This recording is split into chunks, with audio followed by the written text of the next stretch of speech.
Hey violins, this is probably the moment that we've all been waiting for, learning how to use the bow, okay? So the different parts of the bow, we haven't really gone over that as much yet, but just like the violin has a bunch of different parts that we went over at the beginning, the bow also has a bunch of different parts we should talk about. So the first one would be the frog, okay? And no, it doesn't look like the animal, the frog, which is almost a shame, right? But that's actually what it's called. And that's where our right hand is gonna go to hold the bow. Okay, we'll talk about that in just a second. Here you have your grip, right, or the coil that you see on mine. The grip is going to be important because it's actually going to be where you kind of lay one of your fingers and you can kind of grip the bow a little bit better, okay? The wood part, or maybe yours is made of carbon fiber, right, of the bow is called the stick of the bow.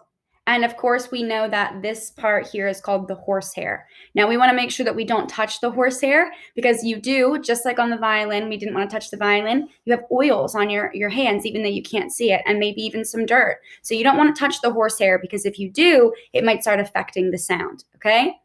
As time goes on, sometimes your horsehair needs to be replaced. We call that getting a rehair, depending on how much you play. And you can see that on my bow, I'm probably getting ready to need a rehair because I'm starting to get lots of dirt build up from the rosin and things like that. The rosin, we'll also talk about that, all right? You have the frog, like I mentioned here, but then at the other end, you have what's called the tip. You might also hear it referred to as the point.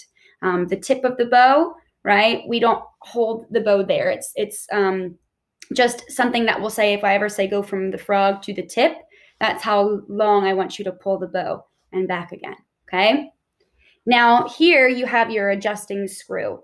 Now this screw helps to tighten and loosen the horsehair. When you first get your bow, chances are your bow hair is going to be super close to the stick of the bow, okay? It might even be really, really, really super loose, like kind of floppy, right? Now you can't play on the violin like that. If I tried to play on my violin with horsehair like that, I wouldn't get a clear sound, okay? You actually need some grip on those strings. So you take the adjusting screw, and if you're having it so that you can see the stick and not the horsehair, the stick is facing you, you want to turn that screw to the right. 1, 2, 3, 4, depending on how loose your horsehair is. When you turn your bow back horizontally, you want about just a little bit of space, maybe like an inch away from the stick of the bow. You don't want it too wide. If you start to see that your bow is curving this way, right, making an arc, then it's way too tight and your horsehair could kind of pop out. So make sure that it's not too tight. Just about this much is good, and then you can actually hear the difference in the sound. Okay, so definitely makes a difference. The other thing that you probably have is your rosin. Give me 1 second and I will show you that. Okay, so this is my rosin. Yours might look a little bit different than mine, but at the end of the day, the part that you're most concerned with is the part that would be either black, orange, yellow, could be any color, okay? So the rosin is what we rub against the horsehair to actually make a sound. Again, when you first get your bow, it'll probably be clean horsehair that's never been used, hopefully, right? Maybe not. But if it is, it won't be able to make a sound right away. You need a little bit more, like I said, grip on that horsehair. So to do that, we rub this sticky substance. You don't really want to touch it or else your fingers will kind of be a little bit sticky onto the horsehair. I always turn my horsehair down onto the rosin, right? Like this, I don't hold it up. Okay, and I definitely don't do this.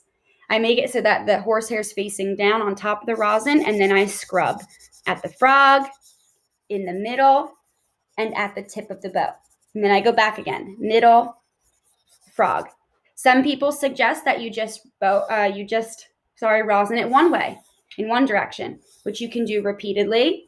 Okay, sometimes I feel like you get a little bit more if you just scrub a little bit at each end and then maybe go through and do this, okay? When you first get your rosin, you're gonna have to really, really, really scrub on your bow so that you make a sound, okay?